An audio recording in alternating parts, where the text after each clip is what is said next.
오늘은 하나님과 가까운 사람이라는 제목으로 말씀을 같이 생각해 보겠습니다. 어떤 분이 질문을 했습니다. 목사님, 한 가지 이해 안 되는 것이 있습니다.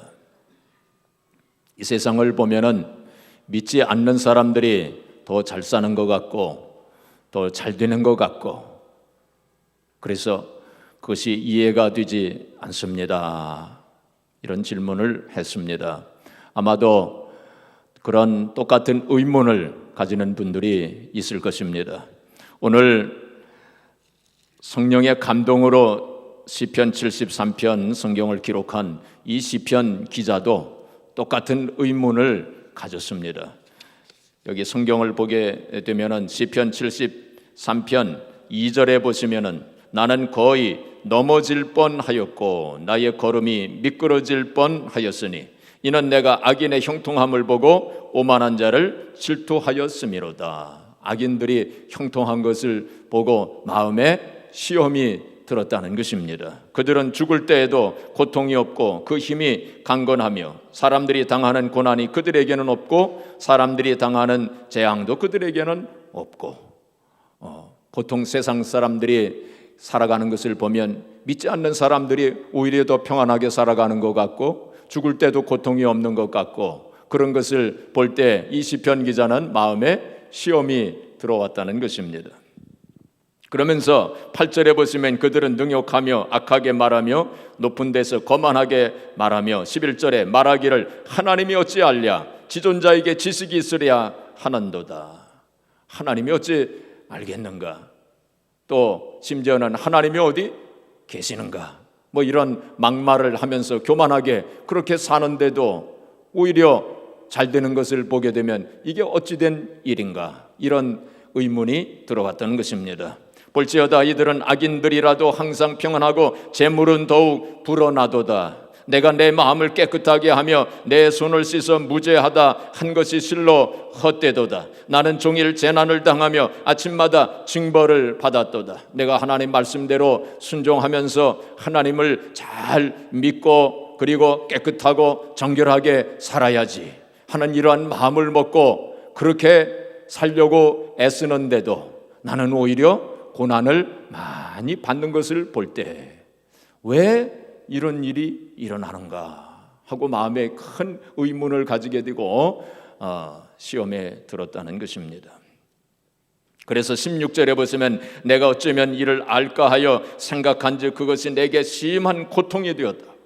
심한 고통이 될 정도로 그렇게 시험에 들었다는 것입니다. 그런데 여기 17절에 보시면은, 자, 여기 17절 한번 같이 읽어보겠습니다. 하나님의 성소에 들어갈 때야 그들의 종말을 내가 깨달았나이다.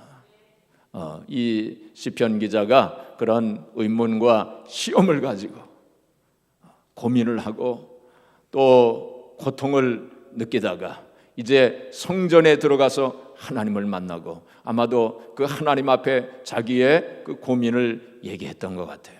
하나님께서 가르쳐 주신 것입니다. 하나님께서 깨닫게 해주셨어요. 그래서 그들의 결국을 알게 되었나이다. 그래서 18절에 보시면 주께서 참으로 그들을 미끄러운 곳에 두시며 파멸에 던지시니 그들이 어찌하여 그리 갑자기 황폐되었는가. 놀랄 정도로 그들은 전멸하였네. 결국에는 하나님께서 심판하신다는 거죠. 하나님께서 그들을 창졸간에 심판하신다는 것을 깨닫게 된 것입니다. 이 세상의 사람들은 이 세상 사람들 가운데 많은 사람들이 그걸 깨닫지 못하고 살아가는 사람들이 많이 있습니다. 그러면서 이제 오늘 본문 말씀 23절부터 마지막 절까지 이제 그의 신앙의 고백입니다.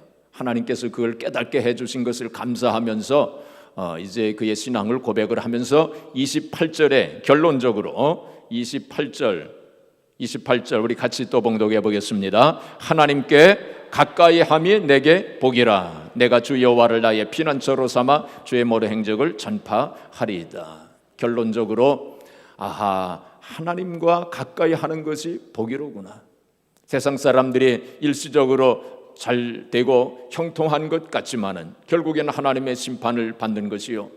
그래서 어떤 상황 형편 속에서도 하나님과 가까이 하는 것이 그것이 참 복이로구나 하는 것을 깨달은 것입니다.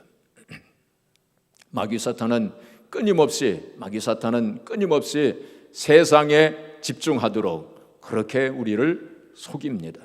그래서 그것을 세상제일주의라고 합니다. 마귀 사탄은 끊임없이 세상에 관심을 두고 세상에 집중하도록 그렇게 만들어요. 그러나 그 세상이라고 하는 것은 고린도전서 7장 31절에 보시면은 이 세상 모든 형적은 다 지나감이니라. 새 성경은 이 세상 외형은, 이 세상에 보이는 것은 다 지나가는 것이라고 말씀했습니다. 그런데 마귀 사탄은 이 지나가는 것, 이 세상의 외형에 집중하도록 그렇게 만드는 것입니다. 요한일서 1장 17절에도 보시면 그 세상과 정욕은 다 지나가는 것이다. 이 세상과 그 정욕은 다 지나가는 것인데 마귀 사탄은 지나가는 것에 관심을 집중하고 그렇게 살도록 그렇게 하는 것입니다. 세상의 수많은 사람들이 그 속임수에 넘어가 가지고 이 세상 살면서 눈에 보이는 것에만 관심을 가지고 그렇게 살고 있는 것입니다. 그 C.S. 루이스라고 제가 여러 번 말씀을 드렸지만은 20세기에 가장 유명한 기독교 문학가입니다. 이분이 스크루테이프의 편지라고 하는 편지를 썼어요. 그 책을 썼습니다. 거기에 보면은 삼촌 마귀가 그 조카 마귀에게 가르쳐 줍니다. 이 삼촌 마귀는 아주 노련한 마귀입니다. 이제 은퇴를 앞두고 자기 조카 마귀에게 그동안 쌓았던 그 노하우를 사람들을 속일 수 있는 31가지에 대해서 얘기를 해줘요. 31가지 이걸 가지면 사람들을 속일 수 있다 하고 그 삼촌 마귀가 조카 마귀에게 가르쳐 줍니다. 그 31가지 중에 하나가 뭔지 아세요? 거기 보면은 뭐라고 얘기를 하냐면은 얘야, 사람들로 하여금 세상에 집중하도록 해라. 세상에 열심히 살으라고 그래. 정신없이 살으라고 그래. 그리고 그 사람들로 하여금 잘 살도록 해줘. 그리고 잘 되도록 만들어줘. 그런데 그 사람들에게 고난과 고통은 주지 말아라. 그렇게 얘기합니다. 고난과 고통은 주지 말아라. 그렇게 얘기를 해요. 왜냐하면 사람들이라고 하는 것은 고난과 고통이 있게 되면은 인생의 의미를 생각한단다. 고난과 고통이 있게 되면은 인생의 목적에 대해서 영적인 것을 생각하게 돼. 그래서 하나님께로 가게 된단다. 그러니 모든 것이 그냥 잘 되게 만들어줘. 그러다가 한 방에 보내버려라 하고 그렇게 얘기합니다. 사람들이라고 하는 건 어리석어서 세상이 잘 되면 영적인 것에 대해서, 자기 영혼에 대해서는 생각하지 않는 바보들이란다 하고 그렇게 얘기를 해줍니다. 그 우리가 깊이 좀 생각을 할 만한 그런 의미가 거기에 있다고 생각을 합니다. 그래서 이 세상 수많은 사람들이 속아요. 야고보서 1장 17절에도 보면 사랑하는 형제들아 속지 말라 그랬어요. 그런데 많은 사람들이 속고 있습니다. 마귀 사탄에게 속고 있어요.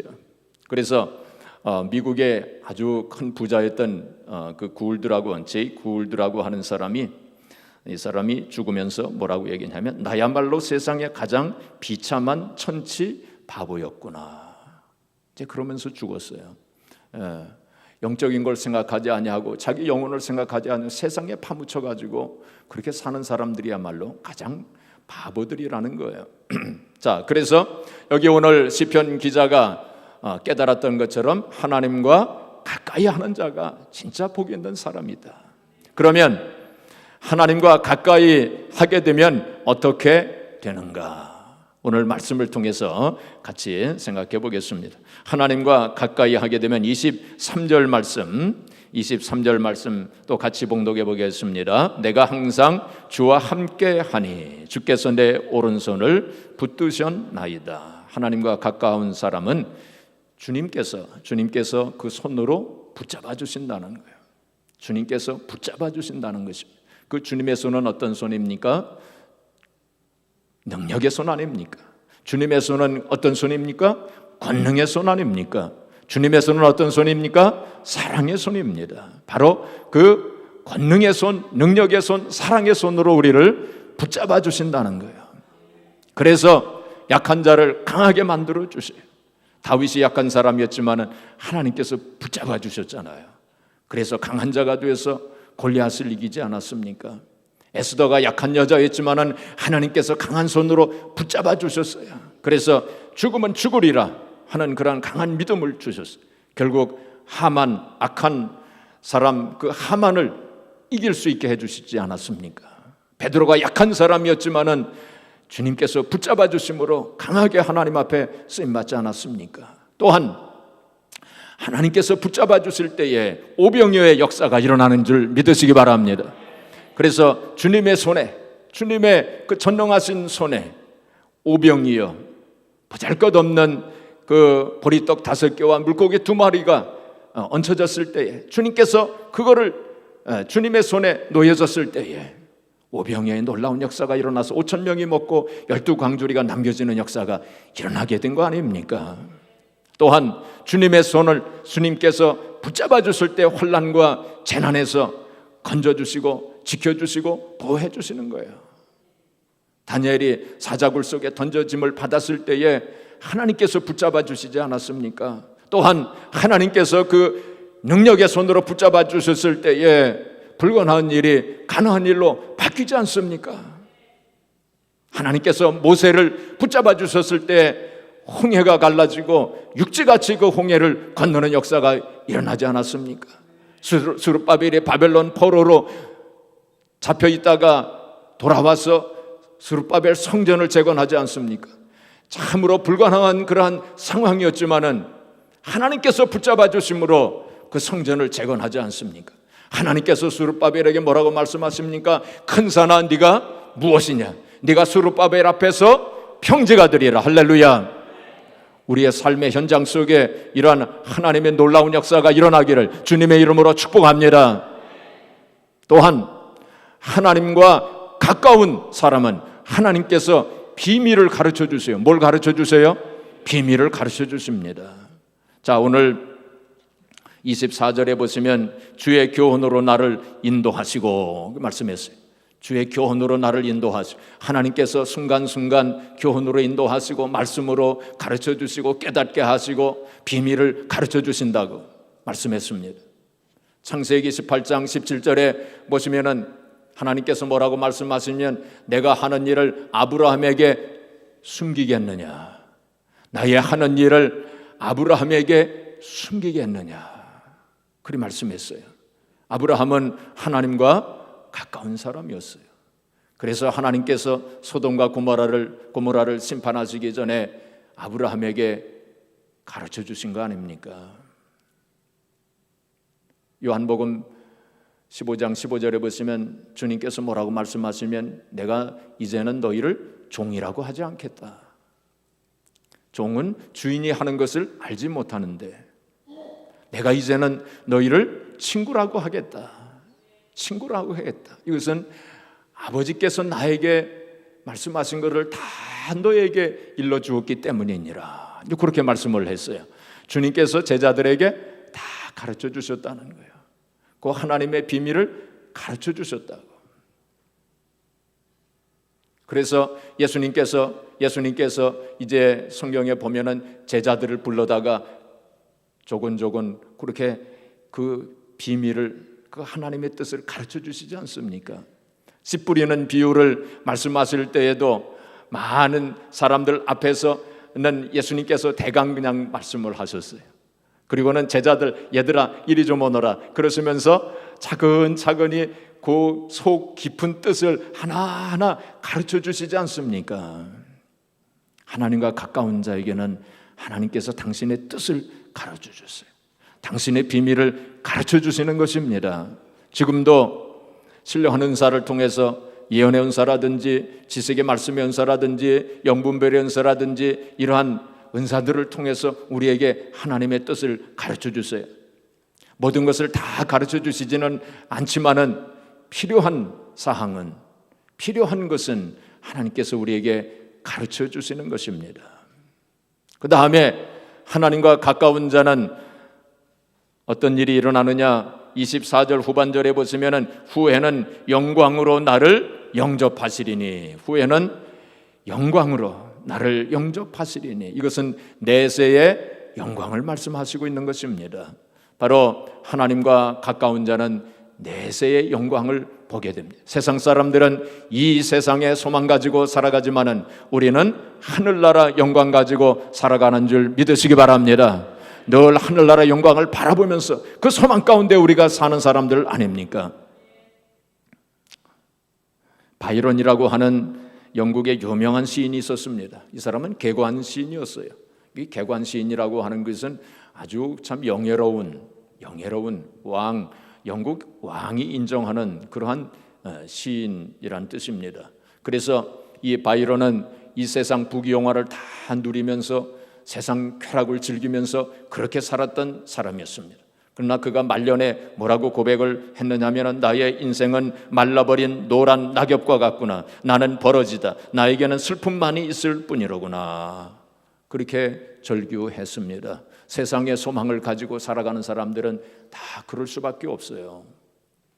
우리가 하늘나라 소망을 가지고 살아가는 사람들은 영원한 기쁨 가운데서, 영원한 소망 가운데서 그렇게 살아가는 것입니다.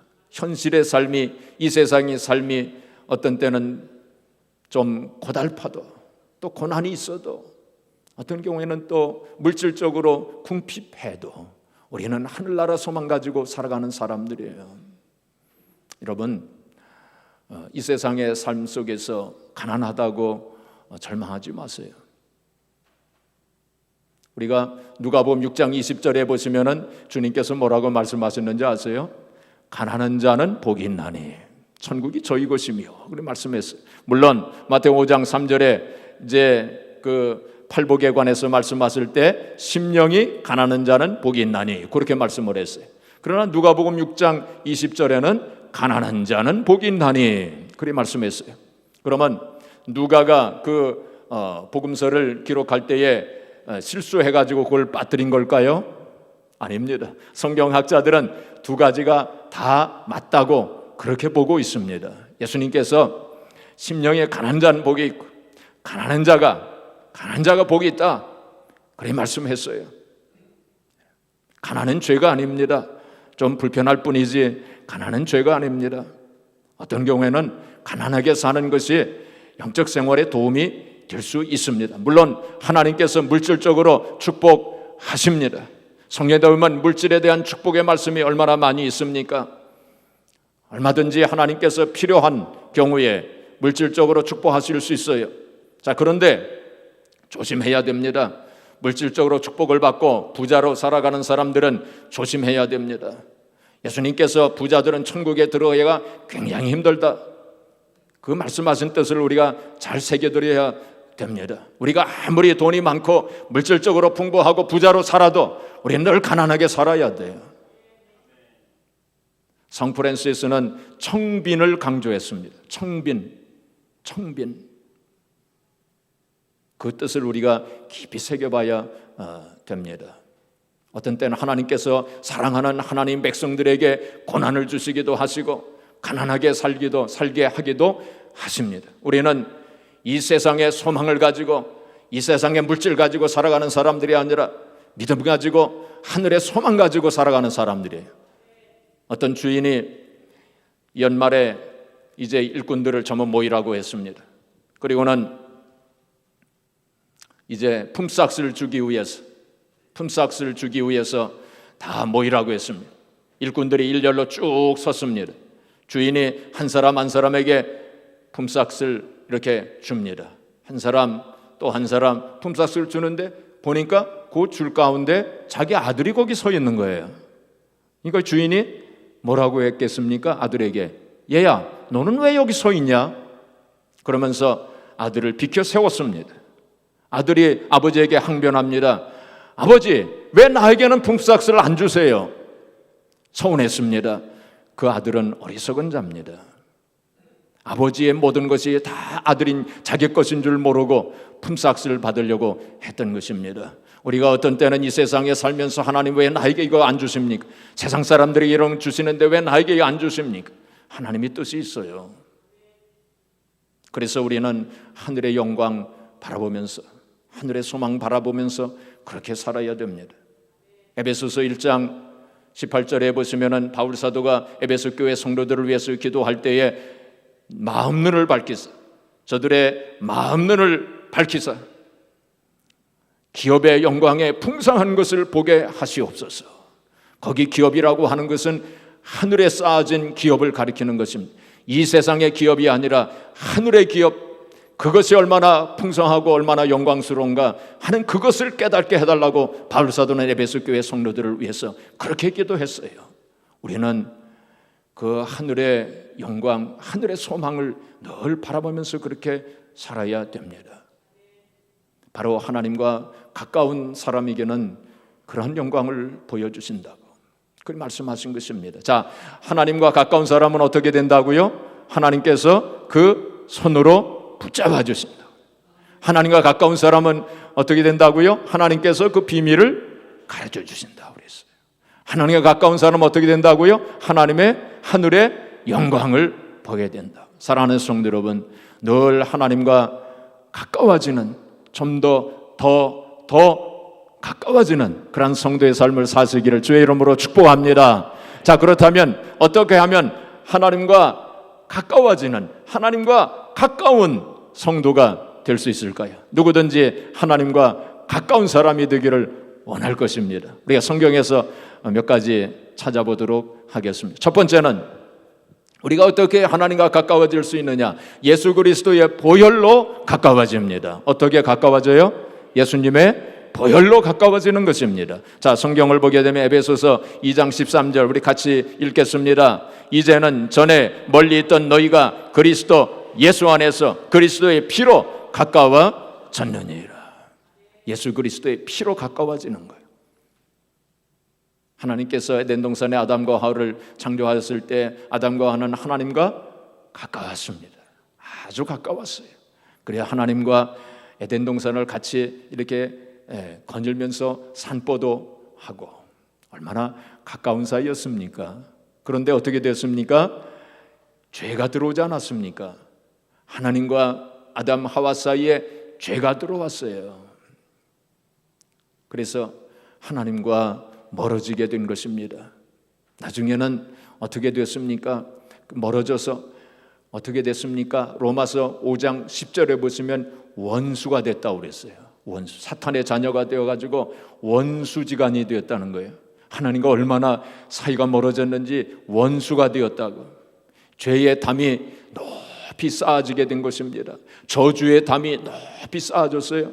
죽음의 담이 하나님과 인류 사이에 높이 쌓아지게 된 거예요. 그 누가 그 담을 허물 자가 있겠습니까?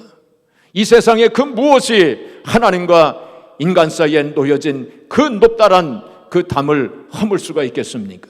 오직 예수님만이에요. 그래서 예수님께서 성육신 하셔서 이 세상에 오신 거 아닙니까? 그리고 십자가 위에서 우리의 짐을 짊어지시고 우리의 저주를 짊어지시고 우리의 죽음을 짊어지시고 십자가 위에서 피를 흘리심으로 그리고 사흘 만에 부활하심으로 이 죄의 문제, 죄의 담과 이 저주의 담과 이 죽음의 담을 일거에 다 무너뜨리신 줄 믿으시기 바랍니다. 그래서 히브리서 9장 22절에 보시면 피를 흘림이 없은즉 죄사함이 없느니라. 바로 예수님께서 피를 흘리심으로 6월절 거룩한 양이 되셔서 어린 양이 되셔서 우리의 죄의 문제를 해결해 주셨어요. 그래서 그 높다란 담이 다 무너진 것입니다. 그래서 이제는 시온의 대로가 열려져서 하나님께 가까이 갈 수가 있었던 거예요. 탕자가 아버지께로 가서 아버지 품 안에 안기듯이 마찬가지로 우리 죄인된 인생들이 이제는 예수 그리스도의 은혜로 말미암아서 이제는 하나님께로 가까이 가서 하나님의 품속에 안기게 된 거예요. 바로 예수 그리스도의 보혈로 가까워지게 된 것입니다. 그래서 여러분, 하나님과 가까워지기 위해서는 예수 그리스도의 보혈을 늘 의지하셔야 돼요. 하나님과 가까워지기 위해서는 바로 예수님께서 나의 죄를 짊어지시고 십자가 위에서 죽으셨다는 그 사실을 확실하게 믿어야 됩니다. 둘째로 우리가 하나님과 가까워지기 위해서는 회개해야 돼요. 자, 시편 34편 18절 또 같이 읽겠습니다. 여호와는 마음이 상한 자를 가까이 하시고 충심으로 통회하는 자를 구원하시는 듯. 마음이 상한 자는 회개하는 자입니다. 마음이 상한 자를 가까이 하신다. 회개하는 자를 가까이 하신다고 그리 말씀했습니다. 우리가 구원받은 후에도 죄를 짓게 되면 하나님과 멀어지게 돼요. 서먹서먹하게 돼요. 그래서 회개해야 돼요. 진실한 마음으로 회개, 작은 것이라도 하나님 앞에 회개해야 돼요. 그럴 때 회복이 되어집니다. 그럴 때 다시 하나님께로 가까이 갈 수 있게 되는 것입니다.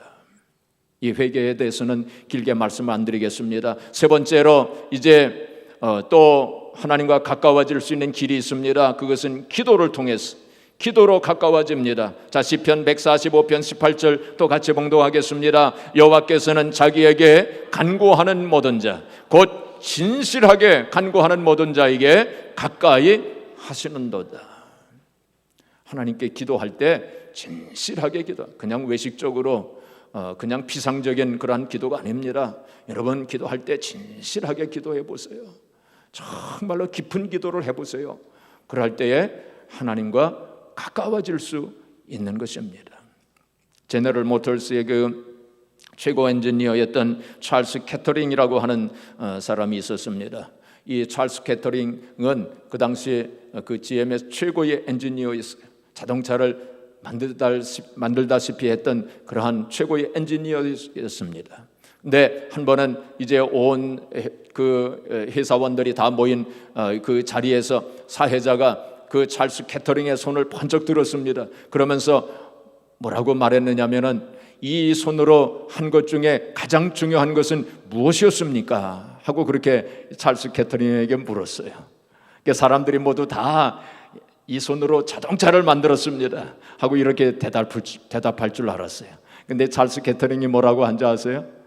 이 손으로 하나님 앞에 기도한 것이야말로 가장 중요한 일이었습니다.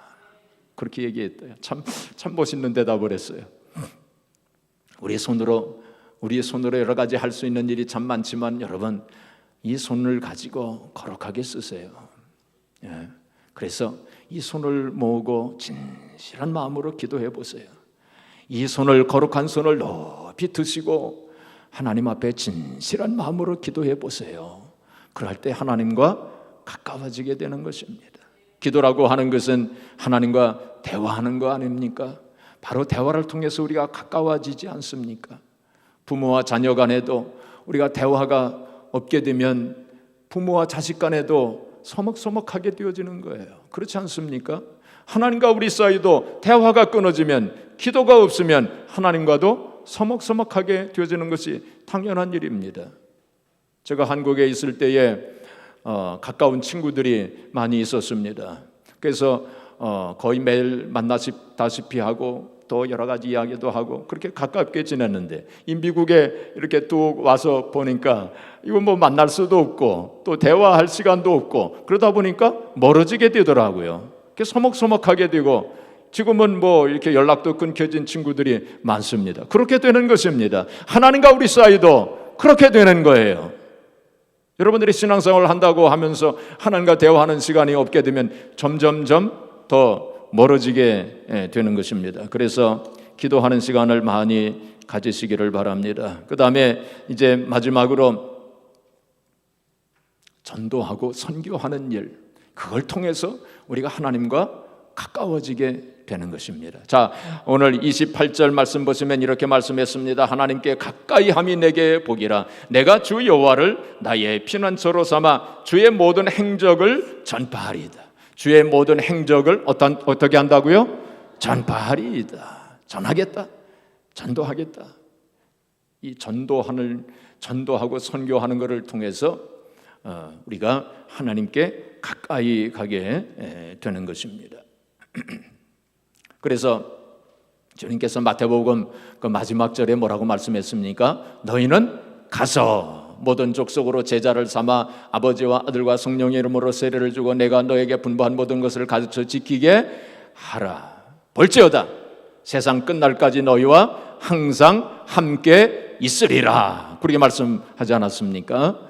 그러니까 가서 전도하고 나가서 전도하는 그 사람과 함께 있으리라. 그렇게 말씀인 거예요. 그러니까 전도하고 선교하는 사람은 하나님과 가까워지게 되는 거죠.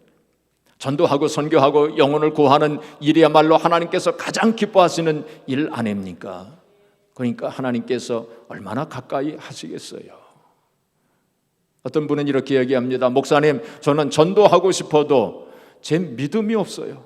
전도할 만한 믿음이 없어요. 저는 저 하나 신앙생활 하는 것도 겨우 신앙생활 하는데 어떻게 전도할 수 있습니까? 하고 이렇게 얘기하시는 분들이 간혹 있어요. 그렇지 않습니다. D.L. 무디 목사님이 한번 설교를 이제 전도에 대한 설교를 이제 하셨어요.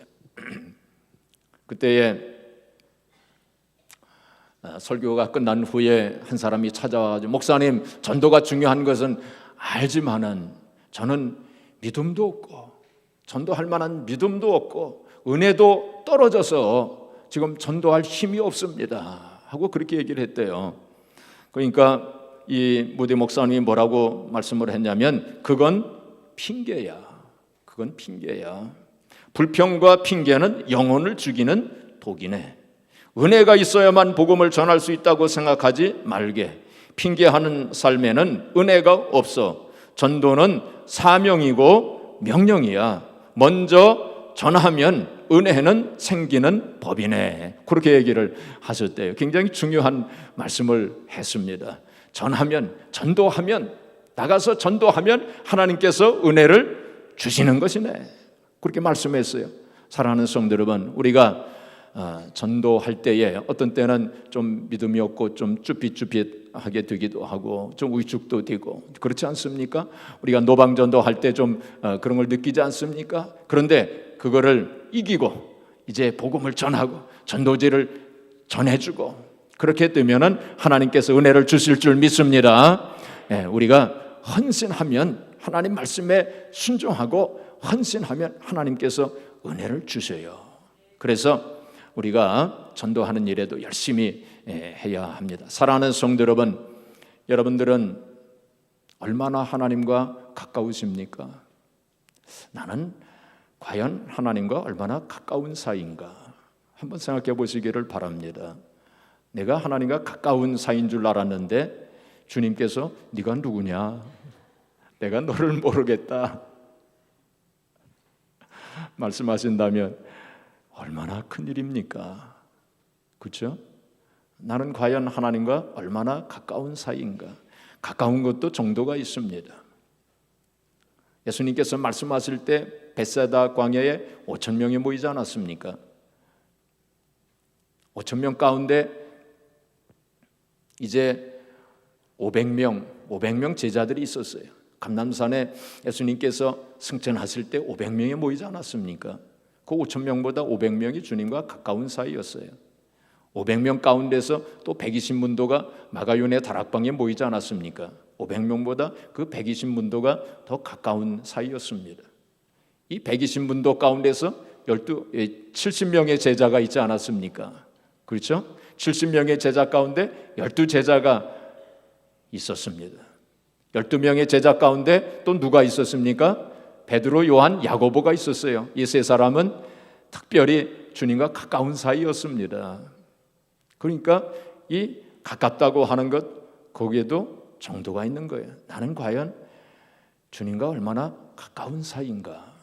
한번 생각해 보시기 바랍니다. 우리가 성경을 보게 되면은 스가랴 선지자라든지 혹은 말라기 선지자 혹은 에레미야 선지자, 에스겔 선지자, 이사야 선지자 또 수많은 선지자를 통해서 하나님께서 뭐라고 말씀하십니까? 나에게로 오라.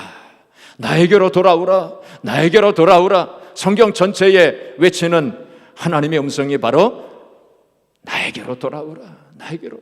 이 하나님의 음성은 이 우주 만물에 가득 차 있어요.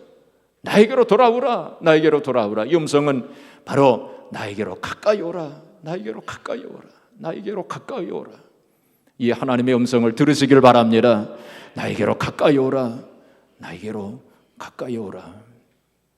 여러분, 이 세상에 살면서 순간순간 하나님께 더 가까이, 하나님께 더 가까이 가는 그러한 삶을 사시기를 주의 이름으로 축복합니다. 한 가지 이야기만 하고 마치겠습니다.